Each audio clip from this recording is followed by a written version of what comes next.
The controlled generation of micron-sized droplets is central to many applications, as in medicines, pharmaceuticals, chemical engineering, and material science.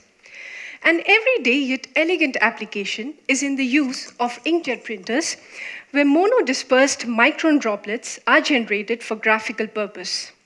Another interesting application is in the use of droplet generators for optimized dispersion of medicines inside the lungs. A prerequisite for the efficient production of such micron-sized drops is the presence of a highly thin liquid thread, also known as a liquid jet. In this context, my thesis aims at understanding and implementing the control of liquid jets. The subject is analogous to the case of constant flow of water from a shower head, where a continuous stream of water is ejected and due to external forces breaks into drops of varying size. The thesis aims to understand the same phenomena at microscale level, in addition to the aim of producing equi-sized and equi-spaced drops.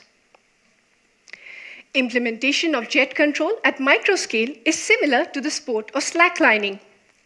Now, no matter how bad you're at this, imagine yourself balancing on the slackline. This is an example of a marginally stable system where the presence of a small disturbance from an external source is sufficient to make you fall down. This external forcing can be created by your friends by pulling the slackline. Thus, the aim here is to find the optimal forcing applied by your friends such that you fall down in the quickest possible time.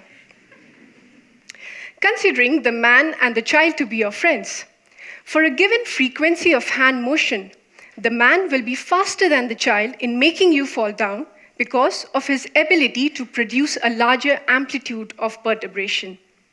In other words, the only possible way for the child to make you fall down using the optimal forcing would be by increasing the frequency of her hand motion.